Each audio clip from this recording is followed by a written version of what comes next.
Hello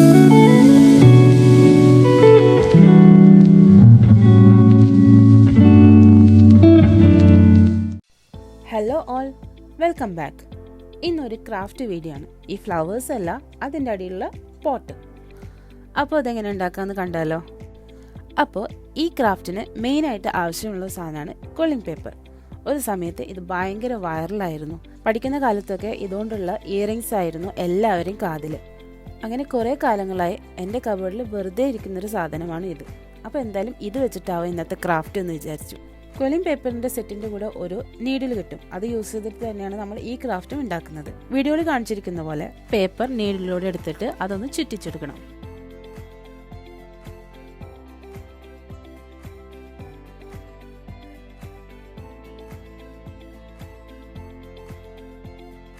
പേപ്പറെല്ലാം ചുറ്റിയെടുത്ത് പശ ഉപയോഗിച്ചിട്ട് നമുക്കൊന്ന് സ്റ്റിക്ക് ചെയ്ത് വെക്കാം.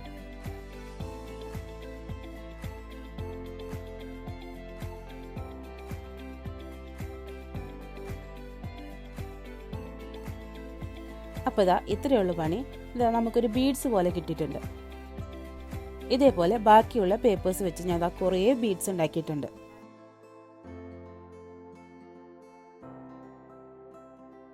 ഇനി നമുക്ക് പോട്ടിൻ്റെ ബേസ് ഉണ്ടാക്കാം. അതിനായിട്ട് ഞാനൊരു കാർഡ്ബോർഡാണ് യൂസ് ചെയ്തിരിക്കുന്നത്. ഒരു സർക്കിൾ വരച്ച് ഞാനത് കട്ട് ചെയ്തെടുക്കുന്നുണ്ട് കേട്ടോ. അപ്പോൾ പോട്ടിൻ്റെ വലിപ്പം അനുസരിച്ച് വേണം നമ്മൾ ബേസ് ഉണ്ടാക്കാൻ. ഇതിപ്പോൾ ഞാനൊരു മീഡിയം സൈസ് സർക്കിളാണ് വരച്ചിരിക്കുന്നത്. നിങ്ങൾക്ക് വേണമെങ്കിൽ വലുതും യൂസ് ചെയ്യാം. പക്ഷെ അതിനനുസരിച്ച് തന്നെ ബീഡ്സിൻ്റെ എണ്ണവും കൂട്ടേണ്ടി വരും.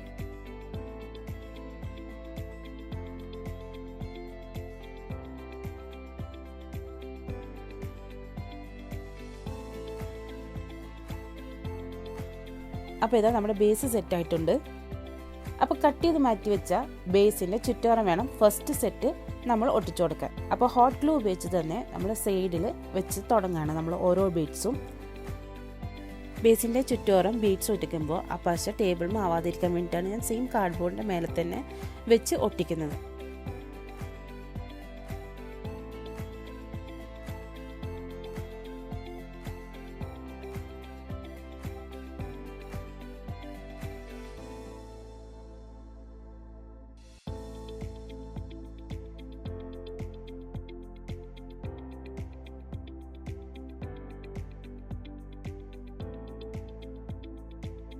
കണ്ടില്ലേ, ഇതേപോലെ നമുക്ക് ചുറ്റോറം ഫസ്റ്റ് ബീഡ്സ് ഒന്ന് സെറ്റ് ചെയ്ത് കൊടുക്കാം.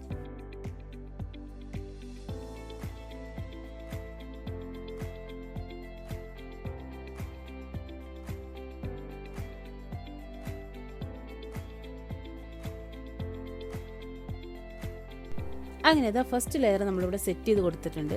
ഇനി ഇതേപോലെ തന്നെ ബാക്കിയുള്ള ബീഡ്സും ലെയറായിട്ട് നമുക്ക് സെറ്റ് ചെയ്ത് കൊടുക്കാം.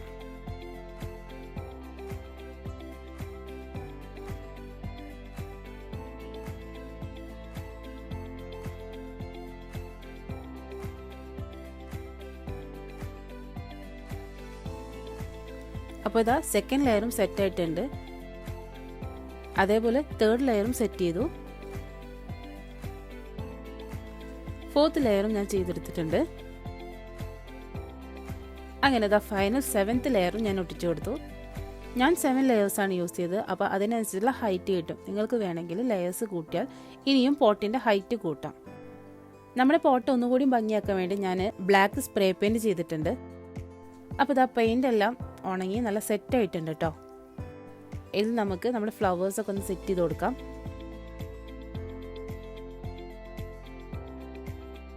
അപ്പോൾ ഇതാ നമ്മൾ ഫ്ലവർ പോട്ടിൻ്റെ ഫൈനൽ ഔട്ട്പുട്ട് എങ്ങനെയാണ്. പെട്ടെന്ന് ഇത് കണ്ട ഇതെന്തായാലും പേപ്പർ കൊണ്ട് ഉണ്ടാക്കിയതാണെന്ന് ആർക്കും മനസ്സിലാവില്ല.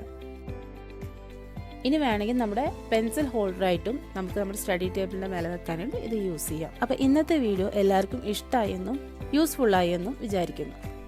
അപ്പോൾ എന്തായാലും സപ്പോർട്ട് ചെയ്യാൻ മറക്കണ്ട. അടുത്ത വീഡിയോ ആയിട്ട് പിന്നെ കാണാം.